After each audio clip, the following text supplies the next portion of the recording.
So, would you about to check that just to make sure that I'm on camera? That's the word. By the way, it's more people coming in. It is recording. Yeah, perfect, thank you. Is it, can you see me on that as well? No. I can see you. Yeah, perfect, thank you. All right, so good to see you all today. So for some of you who don't know me, my name's Elliot. I'm an osteopath. I'm owner of the Revitalise Clinic, which is just up the road, where we've helped over 8,900 people now improve their physical health, get out of pain, improve their physical fitness, improve their mental health as well.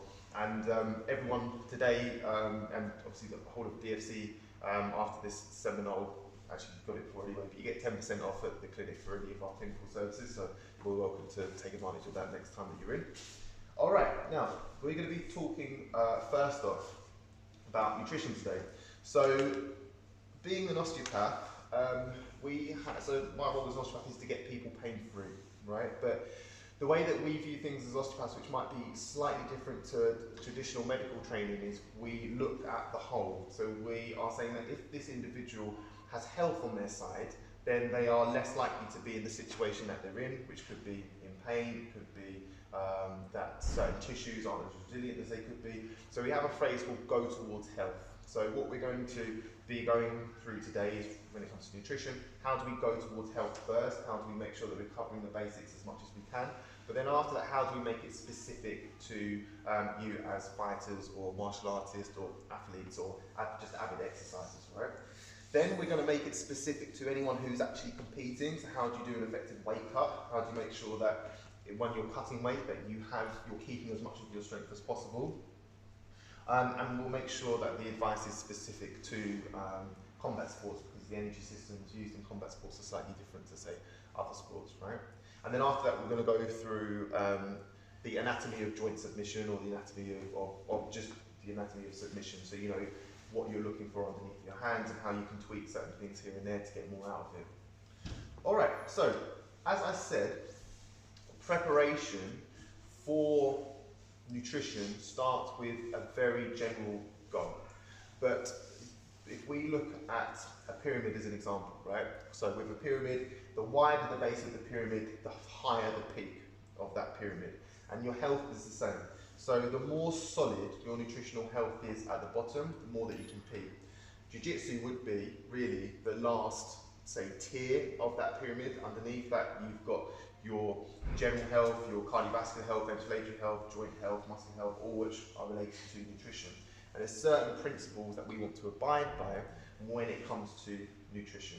All right, so put your hand up if you consume more than 5 portions of fruits and vegetables a day. All right, so what is our closest relative when it comes to the animals in the animal kingdom? Monkeys, yeah, or anything else? They say apes, don't they? Yeah, apes. So any particular apes? Gorillas. Gorillas and chimps. Perfect. So we share about 98% of our DNA with gorillas and chimps. When we question what do they eat, what do they eat? Porridge. Yes, a lot, constantly. So our metabolic systems are not quite as efficient as apes, which is the reason why we have to consume a very similar number of calories to apes. But the amount of roughage in their diet is huge. The amount of plants in their diet makes up about 95% of their diet. Now, we have a phrase in nutrition which would be eat the rainbow, and there's a very good reason for this. You will notice that if I was to put, for example, something small and wriggly in front of a cat or a dog, its eyes would change, right? Now, when it comes to us, you probably notice that if you go into a greengrocer's, you start to smell the air, and it smells quite fresh, that smells nice, and your eyes are drawn to the different colours and things like that. So our eyes have evolved to be able to pick out where we find different sources of nutrition, and they all correlate to colours. So for example, if you consume something which is red, it tends to be higher in vitamin C and certain antioxidants. If you consume something which is green, it tends to be higher in calcium, which is good for your bones, but as well as that, once again, antioxidants, which are anti-cancer, anti-dementia, you'd be less likely to experience joint pain, for example. If we go to things which are yellow or orange, they have certain nutrients which improve our organ health, for example. So eating the rainbow is a really, really good way to make sure that you get as many fruits and vegetables into your diet as possible. And then if we look at different cuisines around the world, if we look, for example, Middle Eastern cuisine, Mediterranean cuisine, if we look at, say, a Southeast Asian cuisine, or a lot of Asian cuisines actually, they tend to be very, very different, and Caribbean and African, they tend to be very, very different colours on that plate. It makes the plate pop, right? However, when we look to mainly more Western Europe, the food a lot of the time looks quite beige, right? So beige foods tend to be high in calories but very low in nutrition. So then we'd be looking at potatoes or rice, or even the amount of meat that we put on our plates, for example. General rule of thumb is, if you had your plate in a circle, half of that should be fruits and vegetables, really.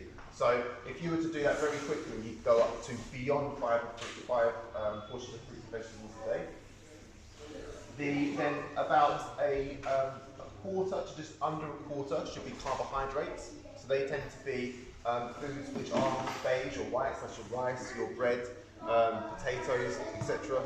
And you want to consume sources of those carbohydrates that look like you could have picked them from the garden. So for example, if I've got rice on my plate, does that look like something I could have picked from a field, or from a field like a paddy field, for example? Why doesn't it look like that? Pardon? Because of colour. Right, so rice is a good one. Rice does more or less have the same shape and the same form that you would if you picked it from a paddy field. The only thing that we do with our rice is I think we bleach it to take the Husks. sorry? Is it husks? Is it husk or casing? Is it? I can't remember the name of it, but the shell of it, Yeah, right? So yeah. that shell is a huge source of fibre, which is really good. But rice, not too bad. Potatoes, not too bad. If you want to increase your fibre, you could look at yams. You could look at sweet potato, for example. Slows digestion, reduces inflammation.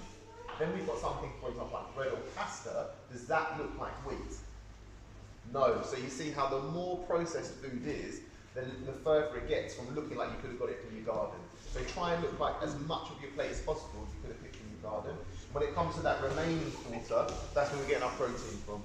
So you can be looking at lean meats and fishes, trying to increase the diversification of where you're getting your protein from. For myself, I don't eat meat, so I'll be going for legumes or beans, lentils, dal, things like that. All right. Now that's a really good place to start. One reason why it's a good place to start is that we tend to find a very strict correlation between fibre intake and a person's walking around weight, right? So as someone's fibre increases, the consumption of calories drops, which is really good for a sport which relies on weight categories, for example. They even found that individuals who consumed, in a study, a bowl of soup or a bowl of fruit or vegetables before their main meal, their total calorie intake for the whole day reduced by about 20 to 25%. So that means that if someone is, say, on 3,000 calories a day, but they need to get down to 2,400 for a weight cut, easily done just by increasing the amount of fibre in their diet. Yeah? So, sorry, so would you Yep. say, like, for example, for breakfast you would have that bowl of fruit yeah, to slow you for the rest exactly the same ratio. So, so a bowl of fruit is, a breakfast bowl is a really good example, right? So, we could have a quarter of that bowl is going to be, say, Weetabix or granola or something like that, right? So it tends to be about half your palm, right? Then we need another half a palm, or maybe even smaller than that, of some kind of protein source, right? So you could add a little bit of protein powder if you wanted to, or you could add some pumpkin seeds, some mixed nuts, something like that. And then half the plate, we've got then mixed berries, yeah? Do that, add whatever, milk or whatever you like, and then boom, you've got the perfect ratio. It's very easy to follow that ratio once again with curries. You've got a quarter of rice, then you've got some vegetables on the side, and then you've got your actual curry mixture, which would have loads of vegetables in it as well. And then for lunch it's just as easy, even with like roasted veg or maybe some rice and yams and sweet potatoes and a small amount of protein, and boom, you've got your ratio for that as well. Any questions before we move on to the more specific stuff? Yeah, so with the fruit, for instance, so Yeah. you said like a bowl of fruit. Yeah. Will it not depend on the kind of fruit that you have as well? Because some are higher in sugar and you get the fructose as well. Yeah. So how would you combine fruits to kind of combat the excess Yeah, fructose? because fruit contains so much fibre, it tends to negate the effect of the sugar boost that you get from it. And what we also find is that it's mainly the behavioural changes that happen after someone eats fruit. So after someone eats fruit, they are far less likely to snack on less healthy things, right? So would be say like chocolates or sweets or something like that. So when it comes to behaviour, if someone is given free rein on eating whatever fruits they want, their general calories go down, their sugar intake goes down, and their general weight goes down.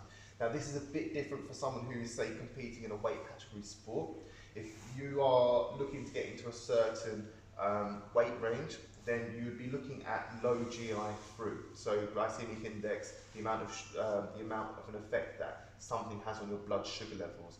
So with that, you would be looking at berries. So anything with the word berry in tends to be very low GI. But then the opposite end of the spectrum is probably something like a banana or a mango, which has much higher. If you wanted to be really strict, most people don't have to be too strict though. Yeah. Any other questions before we go? So what's GI? GI is glycemic index. So, for example, if I had 10 grams of sugar, that would have a high glycemic index because when you take it into your body, it peaks your sugar levels really quickly, right? But that 10 grams of sugar is expressed very differently if I add 10 grams of fibre with it or 10 grams of protein with it, because then that slows how quickly it gets into your bloodstream, which then brings the glycemic index of it down. The benefit of that is you'd be less likely to suffer from diabetes in later life, but you'd also be more satisfied and you'd be more full for longer. Yeah. So GI is a good way to look at not sugar content, but the actual effect it has on your body after you consume it. Yeah. Any other questions for general health, general nutrition? When you're talking about calories and fibre, talking about cutting calories down to lose weight, are you saying that the higher fibre content reduces how many calories you feel the food you're already eating? I'm saying that the higher your fibre intake is, the less you even have to think about your calories because your behaviour will do the job for you. Okay, right. Yeah, So yeah. you'll feel more full. Feel like ridiculously more full. Right. It's a real game. Like for myself, when I went plant-based when I was probably about 25, 26, right? I'm not advocating a plant-based diet, so I'm just saying that's the decision I made. But before that, I was sitting around maybe 94 to 96 kilos, and it took quite a bit of effort for me to drop weight because I feel hungry a lot of the time, or the food is maybe a bit more restricted, right? Plant-based didn't even have to count my calories. Was just focused on how satisfied I was, and my weight went down to like 84, 85 kilos in a few months. Obviously with jiu-jitsu as well, that helps cut on. Just a quick one. Yeah. We're just going to put the heating on. Does anyone mind? Yes, please. Should we just move around a little bit as well? So we're getting more I was just coming beginning to in. feel. Yeah? Yeah, of course. Are you okay? Should I? I'm just thinking about your camera might be adjusted. Yeah, that's alright. Oh, thank you. Yeah, I still can see you. Yeah, okay, perfect. Alright. Cool. So let's go now into specific health when it comes, or specific nutritional advice when it comes to fighting. Now, we don't have to do too much different when it comes to being a fighting sport. We just have to tweak it a little bit. Because once again, we're going towards health. Going towards health takes up most of that pyramid, and now we're just going to focus around the point at the top when it comes to our specific martial art, right? So, there's two things that we really need to moderate when it comes to fighting sport. One is the amount of energy that we're consuming, the type of energy that we're consuming, when we consume it, and then as well as that, it will probably be your protein intake as well. So general protein advice is to consume about 1 gram of lean body mass in kilos. But if you're a competitive athlete, you can push that up to 1.5 to 2 grams if you wanted to really push it, but no more than that. So if I'm, for example, weighing, so I weigh about 85 to 87 kilos, body fat's probably about 10 to 15%. So then, probably about 10%.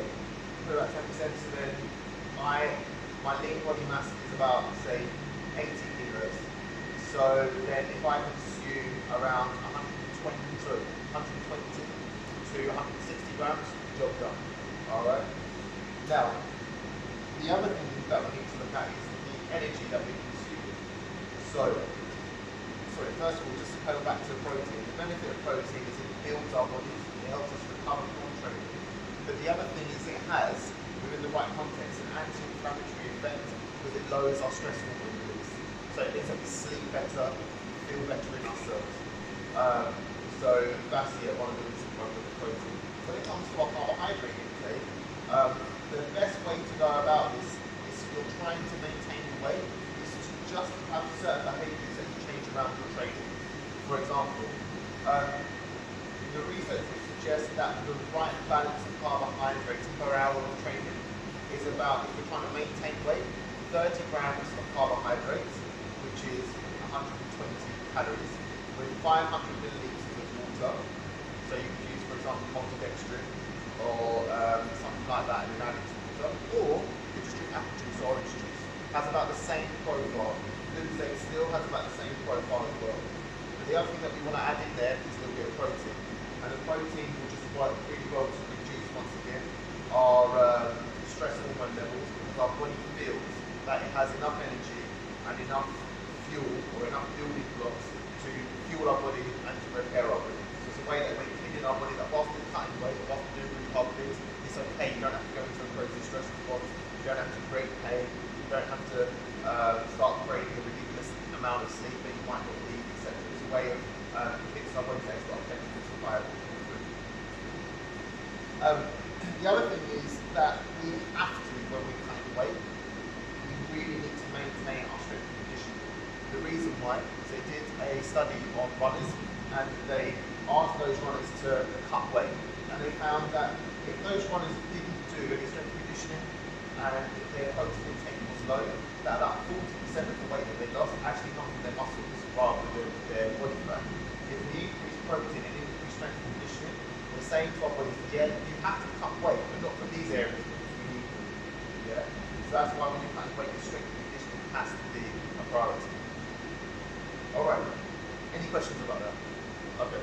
So, yeah. You said jiu-jitsu count? No, because it's too sporadic. So with jiu-jitsu, it's too unpredictable as to what's being loaded in which direction at which angle, for example. So, you can predictable load. Yeah. So, don't get me wrong, the average person, if they don't do jiu-jitsu, will get stronger doing jiu-jitsu. But the other issue with jiu-jitsu is that, depending on your game, you can spend a lot of time here. The amount of time that you are splayed out is less, right? But in terms of that's going to leave you in a compromised position, or this is your strength, and you're trying to avoid this position, right? Whereas with weight training, if you're getting used to doing, say, overhead squats or pull-ups or overhead lunges, then you're predictably going through compromised positions, and you're predictably building up muscle tissue, fascial lines, ligamentous tissue in positions that you would otherwise be compromised in. Yeah. Is that the same for stand-up as well? So yeah. So your base would be quite similar. So you probably want some nice big compound movements. So like your press, your squat, your deadlift, your bench press, maybe some Olympic movements. Your assistance, you might add in some rotator cuff exercises. The way, or some hip movements. The way that I would change stand-up in comparison to jiu-jitsu, stand-up I would put a lot more plyometrics in. So if you think with stand-up has, you would call it a descending strength curve, because with stand-up, if I was to throw a punch, I want as much effort to be at the end range of motion, right? Because my hand wants to accelerate that person's chin as fast as possible. So the effort comes at the end range. So you could therefore have, for example, like flat push-ups, or you could have staggered push-ups, or throwing, anything like that, right? That's what you mean by strength. The stand-up, yeah. Like box jumps, single leg jumps, much more important. When with jiu-jitsu is the opposite. Jiu-jitsu has an ascending strength curve, because for example, from here, if I've got someone if they're in mount, the hardest thing is to get that first bit of space, and then once I've got that space, it's easier. So that's where traditional weight training would be more effective, because for example, when it comes to a bench press, that's also an extended strength curve. It's the hardest thing is to get it off the chest. With the squat, the hardest thing is to get out the hole. So it has a really good crossover to Jiu-jitsu. But with the issue also with stand-up is that you're building muscle mass and movement cues in positions that just aren't applicable. So someone who does stand-up might benefit more from a half squat or a quarter squat than with a full depth squat, because then they're developing that strength within the right range of motion for them. Cool. Any other questions?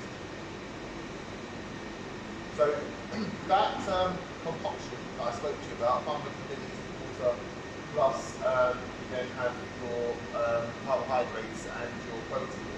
You consume one before training and then one per hour of training. If you also find that you cramp or fatigue, then adding some potassium drops in there can really help to reduce any dehydration or help to promote hydration whilst you're training as well. How long before training? 30 minutes. Yeah. You buy like a ready-made version of that. Is that BCAAs, for example? Yeah, Does so that you would have like exactly time? that. So if you could, for example, if you wanted to keep it nice and easy, you would just have Lucozade still or orange juice. Orange juice might be about 500 ml of orange juice, and then you would add some BCAAs to that, mix it up, drink it. That should be about 30 grams of carbohydrate and then 5 grams of protein. One BCAAs.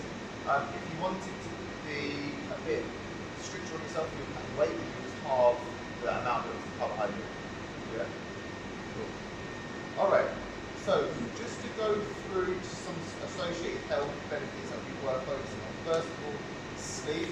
As I said to you guys before, if you're not making time or making opportunity for at least 8 hours of sleep a night, then you are robbing yourself of progress. You are robbing yourself of your mental acuity, mental acuteness, your ability to remember, which is like so important in Jiu-jitsu, in terms of remembering what you've been shown.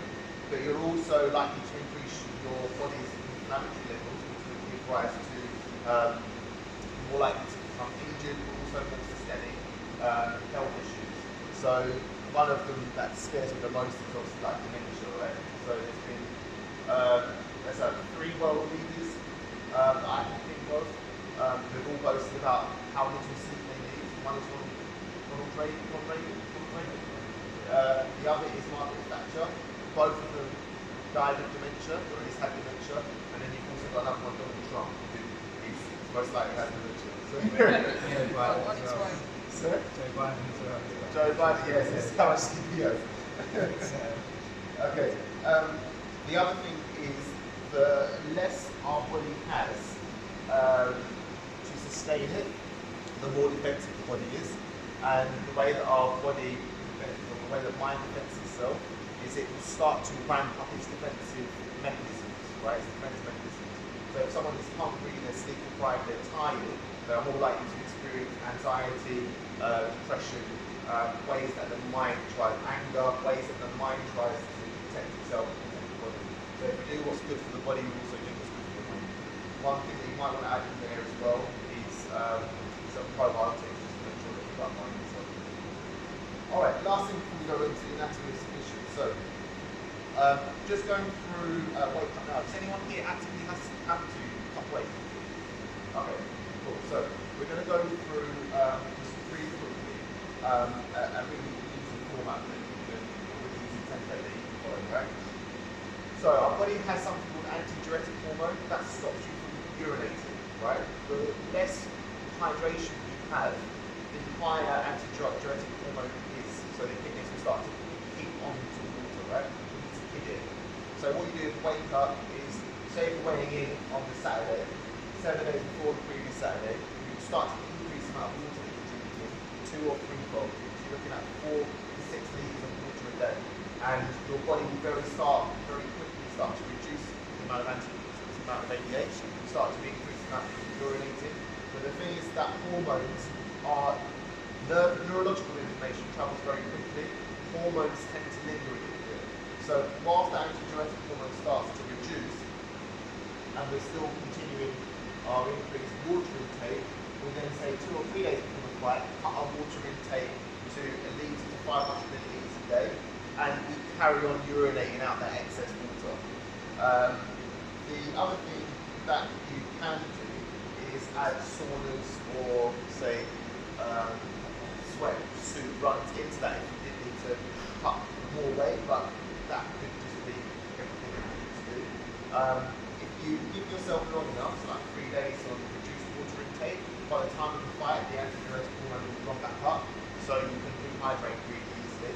General rule of thumb, research that I've read, you can rehydrate about 1 litre every hour to hour and a half. So if you don't have more than 2-3 hours before your fight, you dehydrate into 3 kilos of water, then you're playing a very dangerous game. Yeah, because if you walk into that fight dehydrated, it's very likely that you're going to get hurt. Your body will be less resilient, your brain will have less fluid around it to cushion any contact, and then as well as that, your reaction speed will be reduced as well, so you're likely to get hit by heavy shots. It's more advisable to do water loading for day before weigh-ins. If you can, 100%. I mean, when I was fighting, I think the most I did was, I think I lost a stone in a week, and then had to rehydrate within 2 hours, and that was, I got away with it, but it was tough. Yeah, because like for Jiu-jitsu, for example, if you do AJP, you can weigh in the day before. Yeah. So you can cut more water. If you do IBJJF, you weigh in and walk straight on that. So Yeah, you no, you don't want to do that, man. I'd much rather be healthy, you know, rather than like the advantage that you get is just non-existent, man. It's futile, right? Yeah. So you can say something. Can I just ask? Yeah. Is it dangerous to have vitamin C, high strength vitamin C, when you're in auto? That's diuretic, isn't it? Yeah, I wouldn't. Oh, sorry, about adding vitamin C and water load. Yeah, I wouldn't. I don't think I would add any more into that. I feel like if you're already pushing your body to a point which is So it's just a bit it's extreme. a bit excessive. Yeah. It's I've heard it from bodybuilders. Yeah, so the difference with bodybuilders is not getting punched in the face, so I think that they can. They're in pieces, aren't they? Say again? They're in pieces by the time they're on stage. Bad. Like they can't even remember what they did like an hour ago. The other thing is, you know, and I think that I found this when I was younger, that you look at certain, when I was boxing, you look at certain boxes, you're like, that's the way a box is supposed to look. Not quite, like, you're not to be shredded like that, walking to fight, like there's no functional there's no functional advantage to it.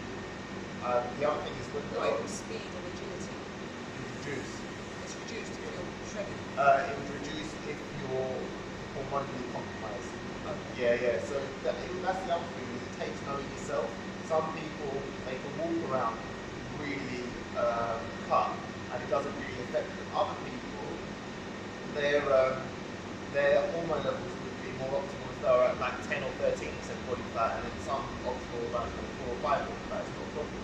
So you've got your genetic variants in there as well, and that needs to be taken into consideration. But it also takes like knowing yourself and knowing how your body responds to those kind of situations. So with water loading, you have to reduce your salt intake as well, right? So yeah, well, if you reduce your salt intake, that would act as a diuretic in itself because your body can't hold on to as much. When you rehydrate, you've got to get the most important one is potassium. So salt has played less of an evolutionary advantage in comparison to potassium. So potassium is found in, I think, almonds, bananas, kiwis, I think melons have higher potassium as well. They tend to be fruits that would be best for. Coconut water is the best one. Yeah, coconut water is great for potassium levels and electrolytes. Is it good to drink coconut water before or after? Before training, take it after as well. But if you find that, you know, the advice that I gave you when it comes to the 500 mils of water, carbohydrates, protein, do you ever get that sensation when you're training? It's like your head's in a vice grip and you're just kind of a little bit foggy-headed. So that could be a sign that you're not nutritionally where you should be at that point in time. So try it. I've given that advice to quite a few people here, coconut water, so the carbohydrate found that they mentally felt better, but also the amount of crap that they're doing is way down quite a lot as well. So when you get like, when you feel dizzy sometimes. Yeah. So what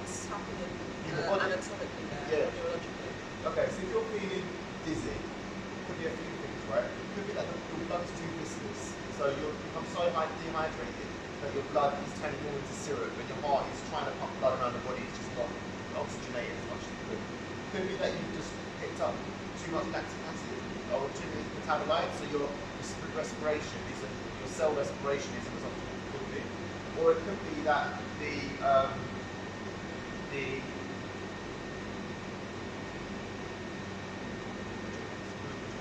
that your body is finding it harder, so glucagonase is finding it difficult to break down as much blood sugar in your muscles and your liver as it previously did. So you'd be more looking at the muscle glycogen. You're looking more at the muscle glycogen. So it'll be that you're running out. So by you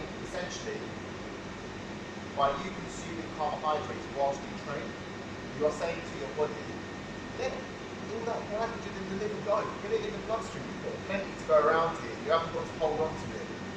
Because our body is also, throughout evolution, wants to make sure that we do have a backup, we do have a balance remaining of energy. And you're saying to the body, it's low to come in, don't worry about it, just get it out into the blood, into the muscle, so you can do what you need to do. Yeah?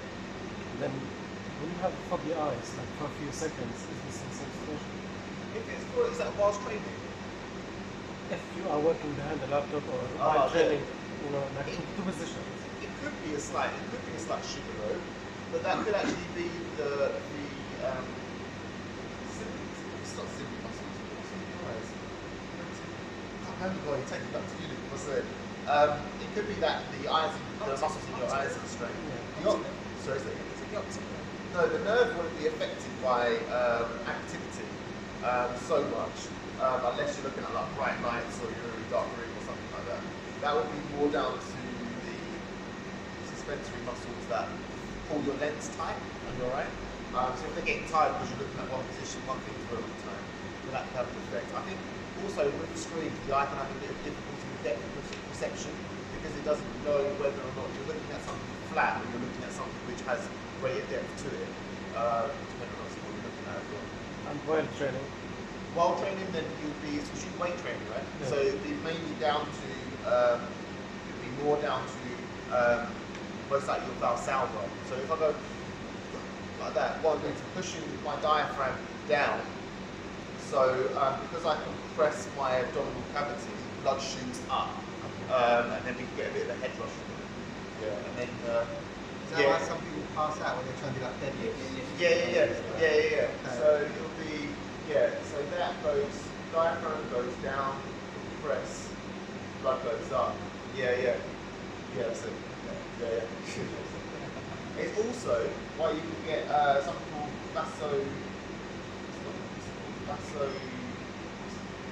vasovagal syncope, which is unfortunately where when people are doing something which stimulates a part of the nervous system, which is the parasympathetic nervous system. So that'll be eating, going to the toilet, the more likely to fail. So like, it's partly why unfortunately say Elvis might die in the toilet, because he was eating and going to the toilet at the same time and then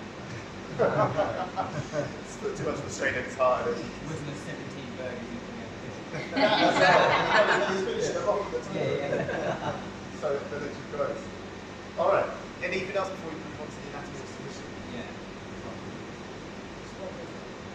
So in terms of training, so general training, jiu-jitsu, whatever you do as a martial artist, sometimes you get these, you feel your nerves, it's like, you feel a bit of restriction. I don't know how to describe this. You get a lot of, you feel your nerves kind of, like if you complete like a movement, it's like your nerves are shortened, so you're feeling tight nerves. So like, if I tell you were on, so if in the clinic, if someone had a cervical radiculopathy, that would be a nerve test for it. So if I get, so what I'd be looking for is continuous numbness down the arm, because I'm stretching Ricky's radial nerve.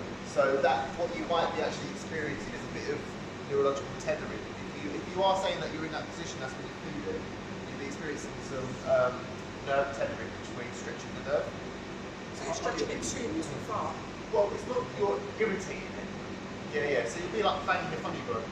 Something similar. Yeah, because it's like during training, every once in a while, like if you train hard, for instance, like the next day, obviously with all of the lactic acid and all of that in the muscle, so soreness, that's normal, but then you get the nerve element to it as well sometimes, Yeah. whether it's in the arm, Yeah. usually in the arm, Yeah. so you feel like a tingling. Yeah, but that could also be referred Yeah. sensation. Yeah, it could be referred sensation from the rotator cuff as well. Yeah, so the rotator cuff can refer down the same nerve pathway that supplies it. So you get that from like stand up and boxing, Where like, all of big these. thing for okay, so big thing for stand up would be a neck crunch, which where you take a shot and it punches your neck and that really causes weakness in your hand. It's not good at arm bar. Yeah, this is it, yeah. Yeah, so I'll show you. Yeah. So and an arm bar, right? So this here is that's what we use in the clinic for an arm nerve stretch. So if you're trying to defend that position, the nerves that go from Rick's neck under his collarbone into his armpit down to his arm into his hand and then really stretch. So you can get that as well.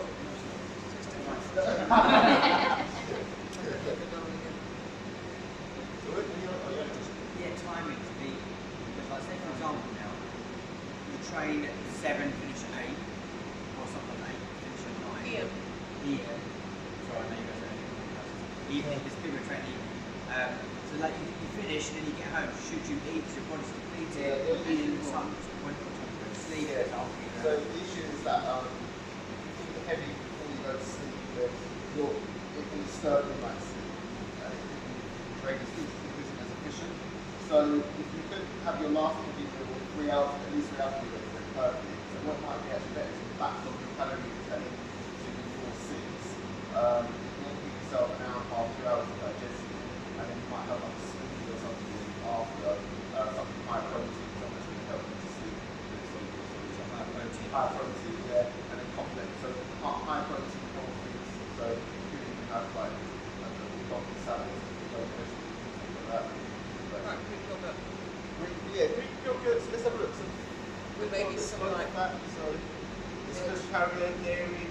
A lot of people are intolerant to dairy. It's fine with it. They're going for cottage cheese. You can handle that. The tough man of bluebirds.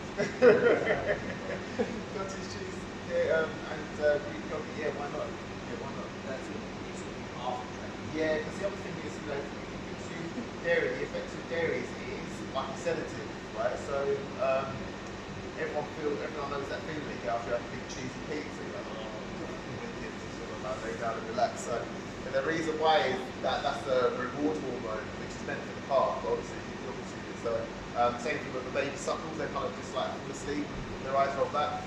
They're developing it's an innate reward system that you are rewarded for something. And the benefit, so you obviously dairy when you go to bed, although it can like mess up your dreams a little bit, it can be a bit heavy. But it might be a case that it does put you in a bit of a state where you sleep better, you sleep easier. So you okay not to eat after training and just eat the next day, and the whole is that better? The only issue that your stress hormone might be elevated, your sympathetic nervous system, so that your nervous system is jacked up so you can train. You can bring that back down with food. So I would recommend eating something that you don't have to eat heavy. You say if you get in about 10 o'clock, and then like... Yeah, for yourself, that might be a decision that you make, that you just want to go straight to sleep, which is fine, but maybe a protein shake or something. And it won't just sickness or what you weigh that time. No. Don't worry about that. You only put on weight when your calories are high enough to put on weight. So anyone that's saying that eat at a certain time, eat this food, don't eat this food, it makes no difference when it comes to your body is a masterclass at optimizing energy storage because it's had to be. Yeah? So we are not going to be able to outthink millions of years of evolution. So anyone who says that you eat at this time, then you can cut another 300 calories of fat, makes no sense.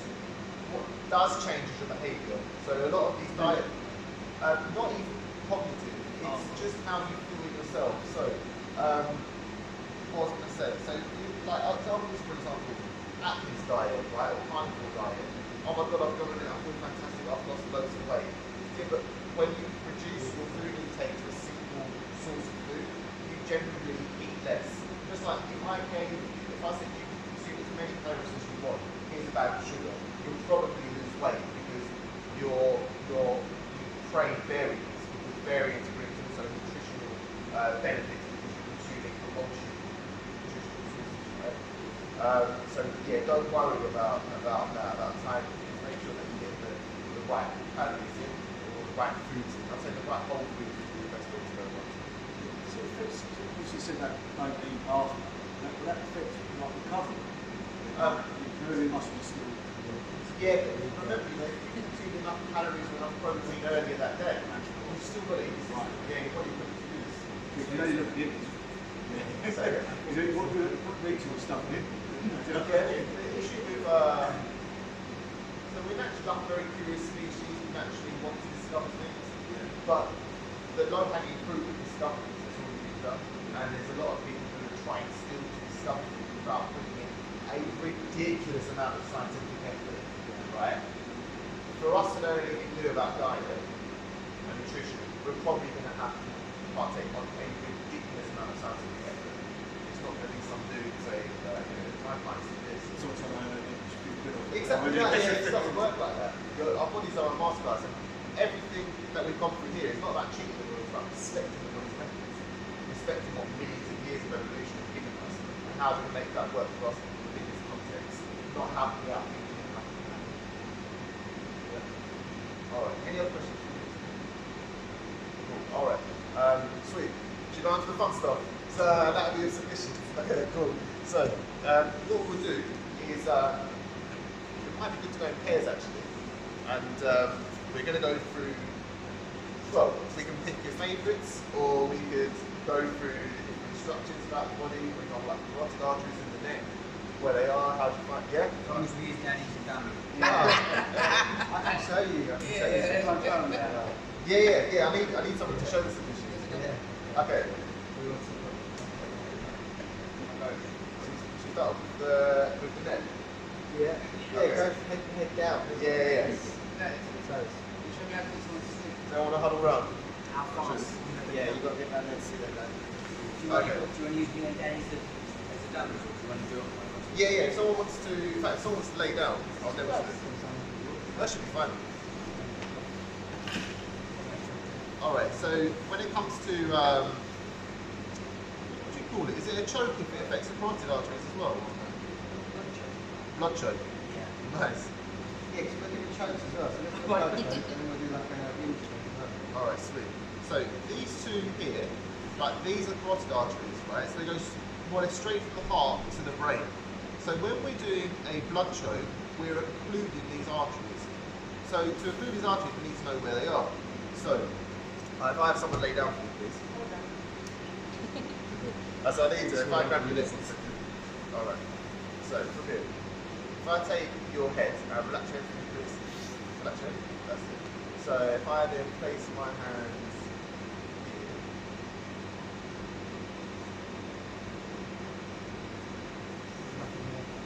It's lighter than this, really. So let me take it away here. That's it.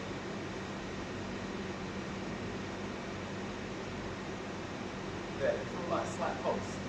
Yeah, so the carotid arteries, if I turn to the right, you see this muscle here? So sternocleidomastoid. If I turn my head to the left, see how this stringy muscle here? Yeah. So the carotid arteries follow that chain. So if I then show you on here, what's the muscle? Right, perfect. Do you see how the carotid arteries appear here, and it's still visible until I put on sternocleidomastoid? Yeah, and the sternocleidomastoid covers it. So if I have an idea of where sternocleidomastoid is, I know where the carotid arteries are. So here, if I create a bit of tension here, see that line of tension here? Yeah, so the line of muscles here. So the carotid arteries lie straight under there. So then if we have a look at a choke, Well, collar choke would be great. Yes, So, sir. say for example, some of the days, I think we've done that one. So like if I'm here and here, yeah, I put pressure with on the side of his neck here. yeah. Yeah, so just like out of my anatomical viewers, if you can do the same thing and then try and put pressure specifically with those two spots, I just want to see if it feels any different to move. Well, Well, I do with my Yeah. So what you want me to do my knuckle? Oh, here? no. So just do the same thing, but if you're doing it anywhere. Yeah, because where I'm putting tight, because my forearms here. Yeah. Alright, perfect. So then if just for some surface anatomy then, if someone wants to lay down for me, I'll just show you where so you can really see those muscles. Yeah. So then that's it. Then from here, just tuck your chin to your chest and then lift your head up. Absolutely not. This is weight. So you can see properly. That's it. So, and then turning it to the right there. So it's anywhere along this hard line. Yeah, that's where you'd be looking for to put pressure in that choke. Yeah? Did you want to practice or do you want to do something? Elliot, would you like to demonstrate again? Yeah, okay, no problem. So from here, so muscle here, hard muscle here, sulcus mastoid goes from the back of, so just behind the ear, down into the front of the collarbone, and that is where the carotid arteries are. So the more pressure that we put down in those positions, the more effective the blood choke technically will be. Yeah? All good? Sweet. Shall I show you, sometimes with certain chokes you put flexions in the neck as well. Is that alright? Upper yeah, so I'll show you that. So, and this will be quite nice actually, so I'll show you how certain positions can make a bit of difference. So, Is that also the same with the rear naked? rear naked choke. Yeah. Sometimes you can stick, sometimes you can put your forearm here, so like for example, if my arm goes all the way around, Yeah. then that's more of a blood choke to go on the side, isn't it? If I'm a bit more here, or here, it's more straight on his windpipe. Yeah, Adam's That's on his windpipe, whereas this is more around the side. That's what I thought, because the rear naked covers the whole neck, doesn't it? So then, Yeah. Shall I make it go sit? So this one will make it go sit. so that would be. Yeah, so that would be here. So that's your Adam's apple, the epiglottis. So it will be a case of pushing that back into, it's not the epiglottis, the larynx. It'll be pushing that back into, so going posteriorly here to try and shut off that area. Do you have to cut both them two blood things off to? Technically, yeah. So you might find that if the choke is tight on one side but weak on the other, then it's difficult to get the choke because the other artery will just Because the compensate. blood's still going through. Yeah. There are other arteries in the you see these arteries here as well, in the vertebral foramen. So these are a different vertebral artery. Yeah. So these go through the side of the vertebra. So if you there some. Is it a neck crush or neck? Neck crunch. Crank. You can't do that though, can you? Not in most Okay. fights. Yeah, MMA you can. Can Well, you- it depends if you're a pro. But that's more a pain submission, not. Yeah. Yeah. Yeah, Like, yeah. literally So twist technically it like limitation twist of it. it. Yeah. So that, with that you wouldn't be able to occlude both arteries at once anyway, because as you side bend one, the other one is, or as you compress one, the other one's being stretched. The other thing that I wanted to show you for the guillotine is what the central nervous system looks like. We should have had a screen for this, Danny and Ricky. Yeah. There's a TV. No, lovely. Next time. Next time. Proper big Let screen, me yeah. grab. I just need to hotspot my phone because I need to show you what the brain looks like, because this will make sense for the. Need someone else for that? Yeah.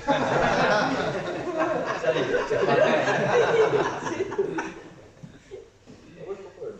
That was terrible. Your phone is here. Do I leave it out? Your phone is Oh, it was. Do you want me to hotspot you? Yeah, is that alright? Cheers, thank you. Can't remember my password. Yeah. So what does that include? Like, so what when you do a guillotine, you're saying it. Yeah, affects your central nervous system? anything where you do this with the neck is stretching what's called the dura of the brain. Okay. Chief, hello 1 2 3. Is the password? Oh, sorry, chief, did you say? No. What's the password again? Please Galaxy 22. Ask Alex. Yeah. Hello 1 2 3. Capital H. That's on video. Oh yeah. I can hotspot that. All right, so the brain and the nervous system, it looks like one of those things off of Alien. Right, so, Could you tilt the screen? yeah, sorry.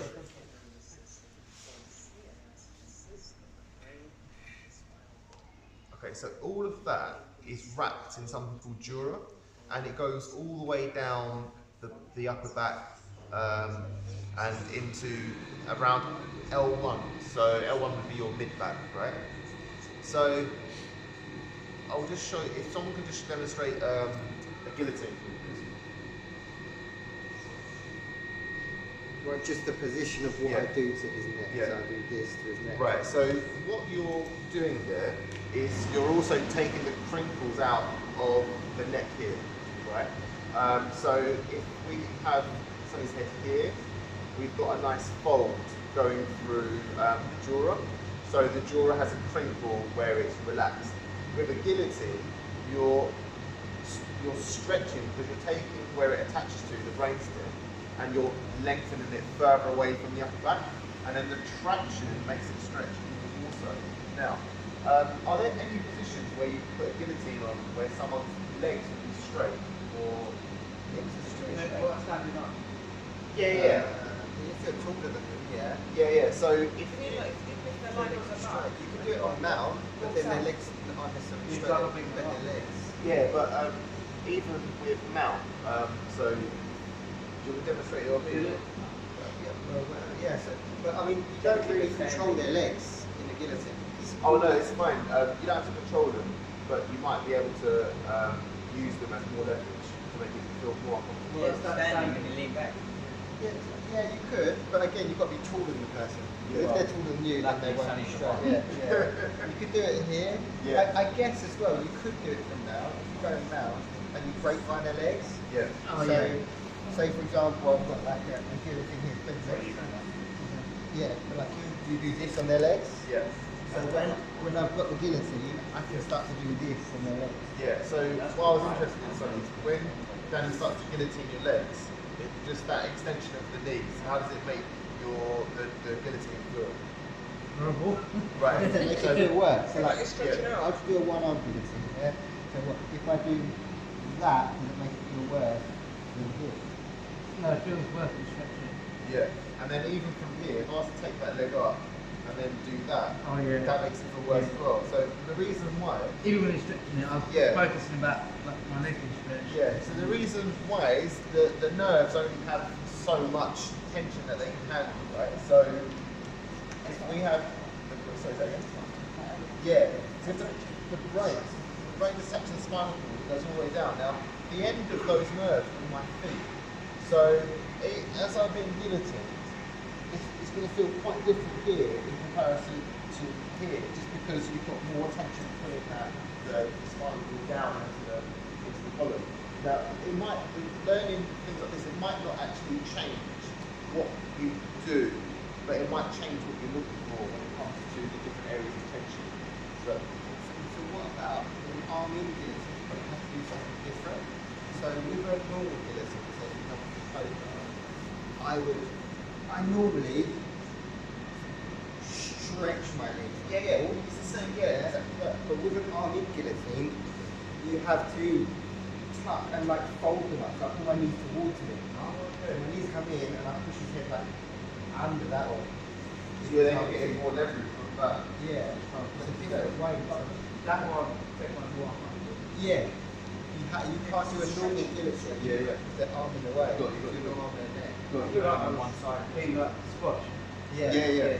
And part of it as well is that traction that's going through your spinal cord. So the more traction, the more you can take the back of the head away from the mid-back, the more traction that spinal cord is going to experience.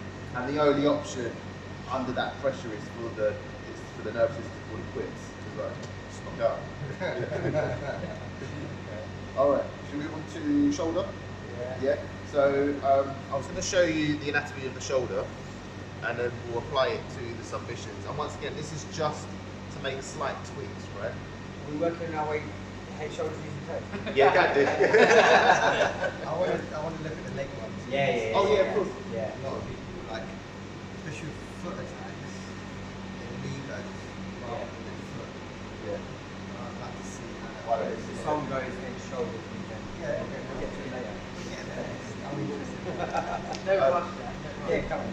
so the shoulder joint has a certain amount of play. If I take away the joint capsule, you see how the shoulder can literally just fall out of the socket? The shoulder relies on a lot of tension to keep it where it is, right? But that capsule has certain biases to different levels of tension. So for example, if I get someone for a Kimura,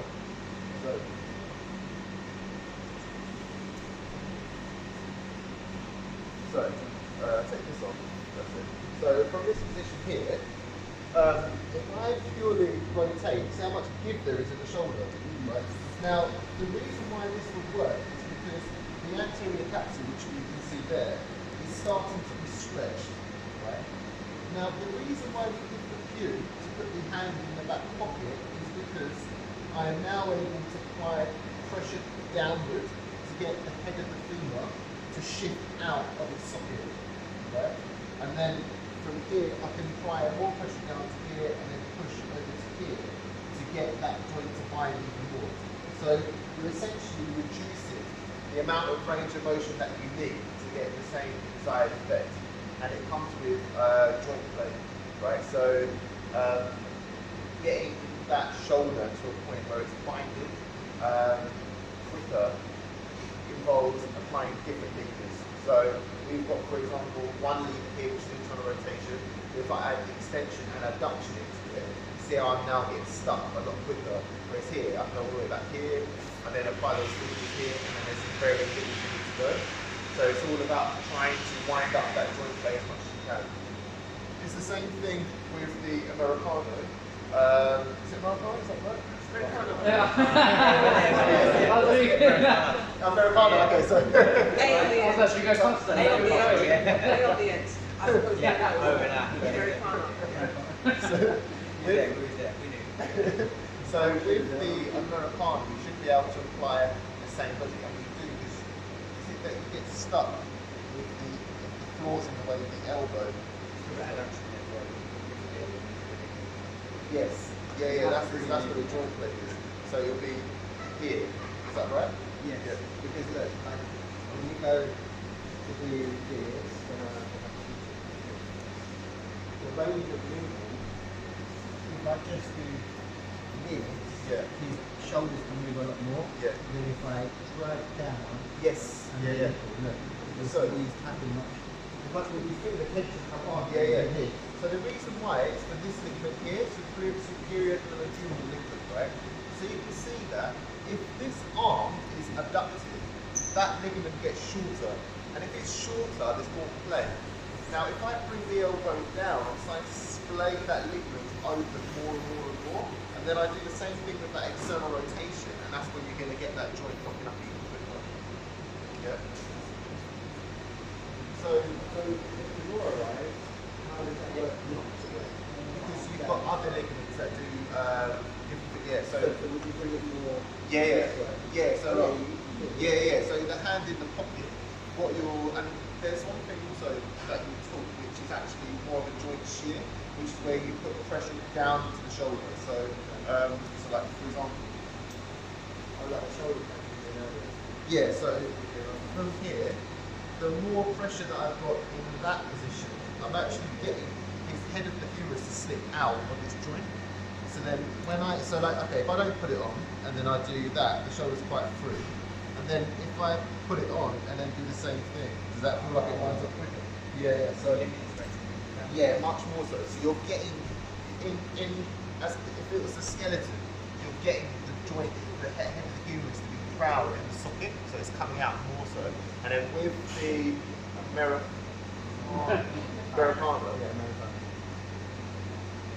Can you do it on me as well as test the theory?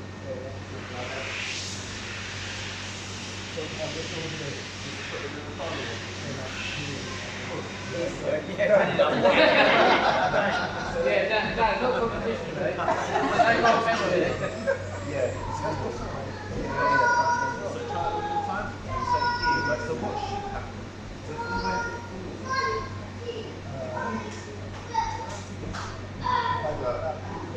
Yeah.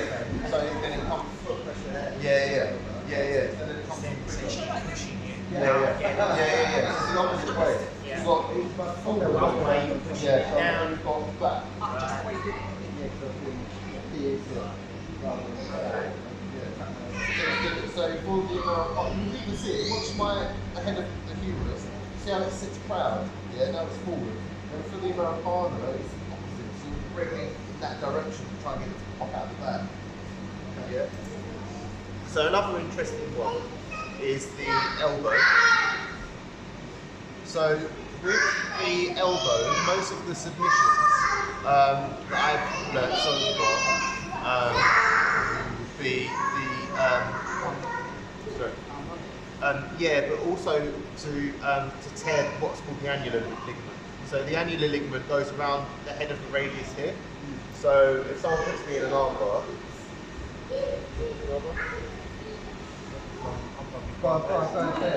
Yeah, but I need my legs across him. Are you going to lie down? Yeah, you're going to lie down. be gentle, be gentle. So from here, right, see how my thumb is up? Yeah, so there I'm in a very compromised position. To escape that, I might turn my hand down the other way, right? So the reason why is I'm stopping that radius from being proud, right? So I'll just show you here. So if you look at the radius, so the radius is the bone which is on top of our forearm. You see, it always goes where the thumb goes. Wherever the thumb goes, that's where the radius is. So then, once again, if that wants to create as much pressure as possible on my radius, it's going to keep my thumb up and then bridge into it. So what he's actually doing is he's trying to buckle my radius to get that radial head to pop out and to tear the annular ligament. So once again, it's just so you can get an idea of where you're trying to go with the thing, because you'll feel the joint play. So like, I'm just going to, keep the tension on, and I'm just going to turn my thumb, so here, right? So you see how my thumb feels a lot softer now? Yeah, and then if I turn it the other way, it's getting a lot tighter, yeah? So now if you do it yourself, so off, on, yeah, you see how it starts to get a lot more rigid? Yeah. So it's because of the different ligamentous and fascial lines that you're starting to wind up to achieve that. And once again, it might just help to know what's happening on your hands when you're doing that. Yeah, when you do armor, you say you need a pull. Yeah, so not even front to the start, you can always pull away from the front or towards the feet. So pull away from the. Okay. Yeah. Because sometimes, for example, I might have him here, and he goes to turn out to do the thingy that way. So like, I would pull this way. Yeah. Because he's trying to turn That's that what the way. leverage is. Yeah. It's just always like where the front. Yeah. And then the forearm goes softer in pronation, and then tight, and then harder in supination. Yeah. When you're working from, so it has to go when you're working from, you wouldn't do that. Because that's the escape. So like say it's called a hitchhiker escape because you do this. So like when he goes to an armbar, if I do this with my arm, but now he hasn't got pressure to pull, so then I would go over this way and come out. Because my arm is like this, it's not putting an armbar. So use that theory. What is slightly different is with an armbar where the elbow's straight. So this is more trying to, so you see the bony part of my elbow here, that's the electron. And if I lock the elbow joint out hard enough, that electron's got nowhere to go, so it's forced to fracture. Which is what I think what Neto fractured. I just did it about 2 weeks ago. Yeah. So that is the. Oh yeah. So from here, that would be.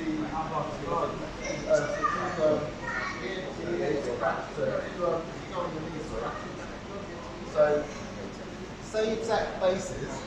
Now this is a much stronger joint. So this one here.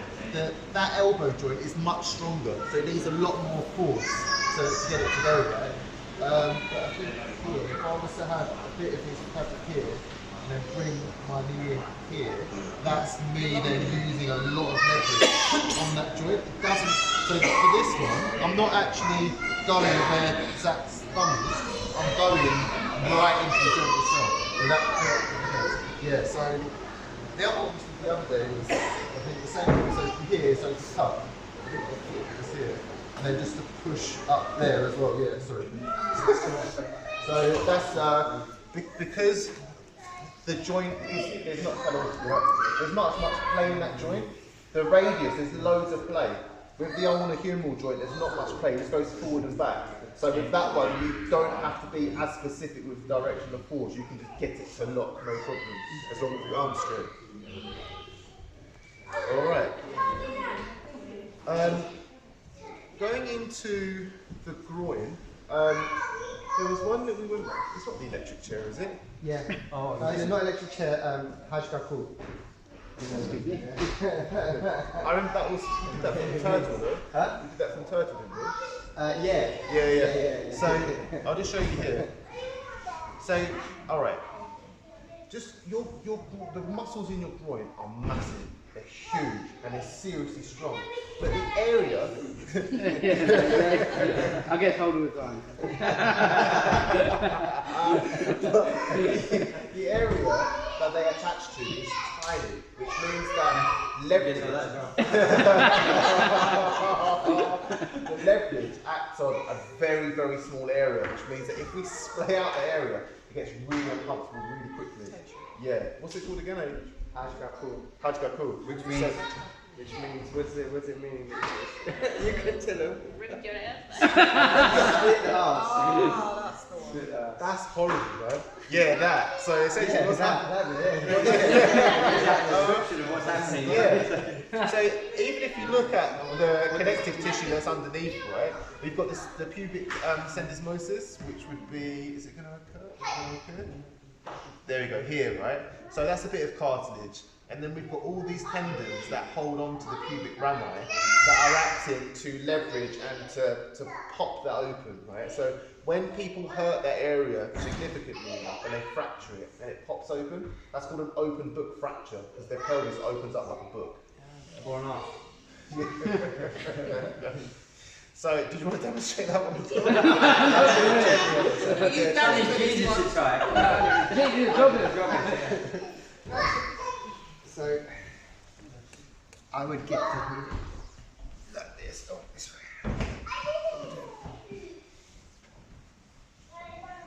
Yeah, so, right. You would literally, like this, Yeah. pull here and push here. Yeah, so the other thing that does happen is there's more, and I'll just show you quickly here. So you see this area here, right? So if I put on the muscles, it's called the pes anserium. So those muscles attach into the inside of the thigh by the pes anserium. But do you see how it attaches over the knee? Yeah. So because it attaches over the knee, it means you get more leverage if the knees are straight. The straighter the knees, the more leverage you get. So if you try that one more time, if that's all right, I just want to Straighten the knees. Yeah. I just want to check the theory. What, sorry? No, the G. Yeah, you can, yeah. It's like a, So if you were to lock out his knee, if his knee was, if that knee was locked out, and then you see, yeah, and then you should find that comes on a bit stronger. Yeah. So the straighter the knees, so not just opening up So the groin. if he bent his leg, Then that's going to take the edge off. it's going to be a bit harder. Yeah. Is that a little bit less pressure than straightening your leg? Well, you just straighten your leg out, that's it. Yeah. That and that. Yeah. It'll be the equivalent of like, so for example, I can sit in this position quite comfortably, right? There's no way. If I straighten my legs, you see how much more further in I have to go. Yeah. Because the pes anserium is tight when my legs are straight. Yeah? Okay. Knees. You want to go with the knees? Yeah, but more from a footlock perspective. Yeah, I'll show you. Footlock, Yeah. what it does to the knees. Yeah. So did you want me to go through the knee submissions first, then go on to that?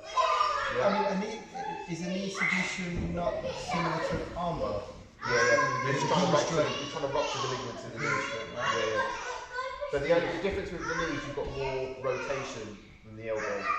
Yes. So and it rotates as one, whereas in the elbow you've got one joint that rotates, which is the radiohumeral joint. But in the knee, the whole tibia will rotate on the femur. So do you do you gap manipulations on the knee, or is it only ever locking? What do you mean gap? Would you ever try and get the knee to kind of buckle that way or no? That's what heel hook is. Oh yeah, I'll show you that then. Yeah, No, yeah. you're right, no, you're saying trying to put sideways pressure. Yeah. You put pressure as well this way to make Yeah. so calf slices. So Yeah, like yeah. for example, if I put heights above the knees. So similar to where I was before here, like say we were here, Yeah. one of the setups that we can do is this way. Yeah. So I pull his leg down, Yeah. and If his foot was internally rotated, if his knee was internally rotated, this way. no. So go back to where you were before. Yeah. So if he was here and here, you start to get the ACL more, and then here you start to get different tissues. You've got to pull it which way, pull it. Yeah. Get different tissues. Yeah. So one test that we use for an ACL test is a pivot test. I'll show you load that. So if I want to see whether Zach's ACL is painful or not, I would gap here without the ACL on stretch. And then I would rotate him to put it on stretch. You notice there, right? So watch this. So watch this do. You see how much he gaps? Yeah, that's because I'm just going through the MCL with the lateral movement. And if I rotate, see how it hits the sudden end range a lot quicker. Because I'm winding up the ACL also. So the ACL wraps around the PCL, so internal rotation will wind it up also. Same thing with your, you do extension knee blocks as well, right? Knee bar. So if that foot is turned in, then you're going to wrap up the ACL more so, it'll be more apprehensive. Someone will be more likely to, should technically be more likely to tap. Yeah. Oh, okay. Oh, okay, good. Pressure like that. Yeah. Yes. Good. And then you'd have to use more levers. Yeah. So the joint play is more, you could then layer up the levers more so to get it to bind more. Which So you have to go further. not necessarily further, you have to, I'll show you the easiest way, is anyone happy with this? Yeah? Okay, listen. So, if you get quite close in here, you're over, sir. Yeah? So watch this. So say if I just rotate, see how much play there is here, right? So nothing is going to happen. But then if I side bend, extend, rotate it, and then I can get it to go then. Yeah? That even looks painful. But less movement on the other side. Yeah. So I'll show you. Is that how you break the neck? No, you can't. So break a neck is you do an odontoid head. I'll tell you that in a second. So once again, rotate that. Loads of rotation. Yeah? So I can take Zach's head from a 12 to a 3, no problem, because I'm not layering up the levers. But now, if I do a side shift, side bend, rotation, and then I can get it to go really easily. And that's the same thing what we spoke about with the water. So the more that you're starting to wind up that joint, and the more levers you're using, the quicker you get to end range, the quicker you get to a point where that person wants to submit. I mean, I'm satisfied. That's free treatment. Yeah. Can you show us that? Yeah, 1, 2, 3, 4. You want to do my shoulder next? Maybe ankle. So, what I wanted to also go through for specifics is what you do with the toe holds. Just because I think graphically seeing the foot, you see how there's so much tissue which runs obliquely from the toes to the midfoot, and then you've got all this tissue here which is keeping it in place. So that's why you curl in with your toe holds, because you're starting to splay that tissue even more so. So, Can you rotate that a bit that way? good? That's what I see the outside of the foot. So normally, if you get heel hook or toe holding function, you get a lot of bruising here, like along this bit. Yeah. So you talk about something tearing. Well, that should be Normally it's at both move across the bottom. yeah. So you've got the talar. Sorry, one second. So you've got the talar calcaneal ligaments. One second. So these are some of the strongest ligaments in the ankle, right? If I take off connective tissue a little bit more. Okay. So you've got the talar calcaneal ligaments. You've got the fibulo calcaneal ligaments. And you've also got the spring ligaments. in the foot, right? Now, if you start to open these up, you're essentially causing someone an inversion strain. You know when someone steps aside and their foot goes like that? It's the same thing. So if you're bruising, then it could be the pressure that you're using, or it could be that you're causing micro tears to these ankles.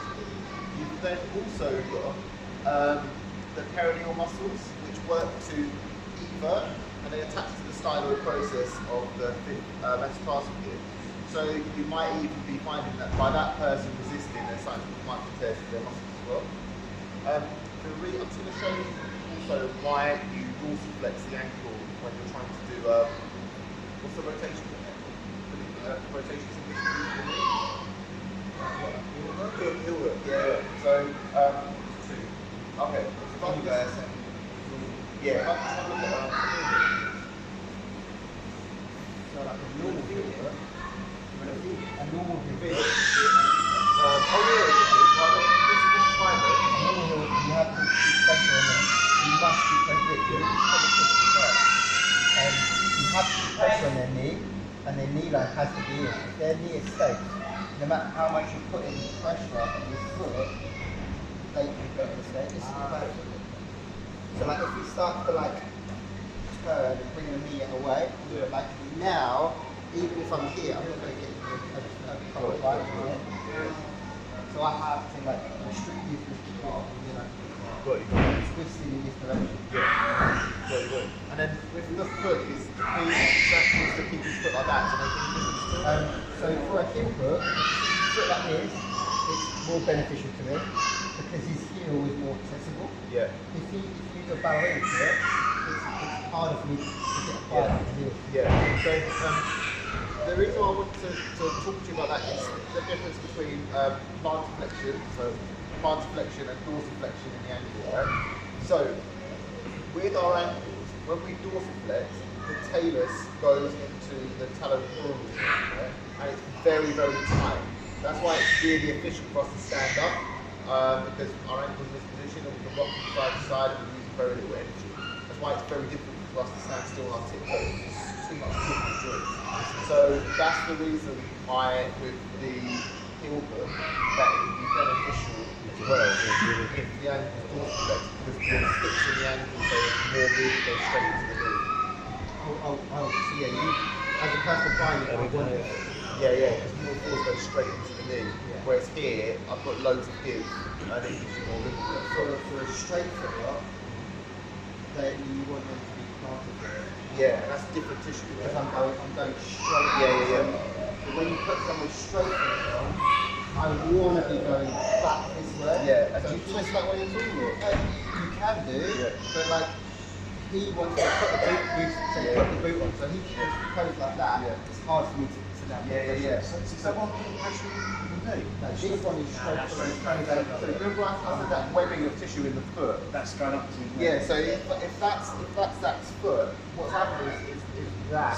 So all of these tissues are getting longer and it's like to buckle out. I'm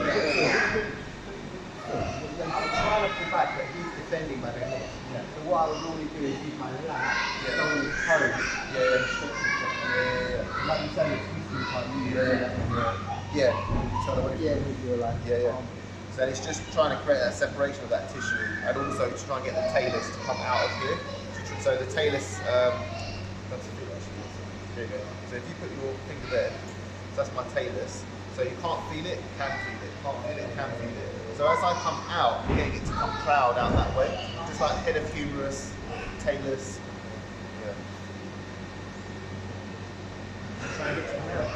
Yeah. So like you're trying to open up that gap to kind of hemorrhage. Yeah. So with that heel hook, if my legs come this way, more for you, and then when you do reverse it this way, more just on here. So a normal heel hook, my heel would be facing you. Yeah. So if I'm here, so that would be stretching the external. Sorry, that would be stretching the MCL, but I would be compressing the lateral meniscus. And then, so that's a reverse heel hook, yeah? Right. So normal heel hook that way is... Yeah. So here, I'm now tensing the ACL.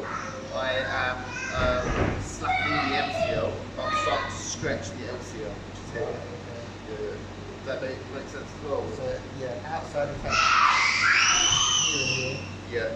inside is. Yeah. What's the difference if his leg was straighter? The more straight his leg becomes, so the straighter the knees, the tighter my ligaments become, and that can be two things. Either the leg is tougher because it's left here, but the ligaments are at they're higher, they're more tense, so you can technically rupture them easier. With a straight leg, yeah, it depends how much force and leverage you've got. And obviously from here I've got more play in the hips and things like that, yeah. But when you say like when they blood, I mean actually comes out that front. Say it again? No, like the ligaments just tear. Just fine. Yeah. Talking about. Yeah. So that's like when you're going for a submission, you are effectively trying to get that joint to fail. You're trying to push it to the point where it can't take it anymore. Hopefully they tap. Yeah, of course. Especially in the Yeah. I think my ECL as well. MCL? Posterior cruciate ligaments. It won't be you've got medial, lateral, anterior, posterior, and then you've got what's something else?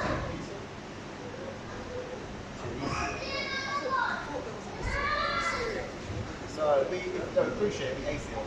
Yeah, anterior cruciate. Yeah. So I did this one. Yeah. So I had someone hit my leg and I turned. But they held my leg. Yeah, So I that's turned. Yeah. Yeah. So my leg is remains in that position. Yeah. So that ligament. Yeah. Yeah, that's it. Yeah. I mean, it can be excruciating. The surgery and the rehab can be excruciating. Do you have surgery on it? And it's, how's that looking at me? I was going to see it's Excruciating. It's good when it's the rest of you. So it looks like, yeah, it doesn't seem like a full tear. Unless it might. It was just a stretch. Yeah, that's a grade 1 tear. Yeah. So grade 1 tear is stretch.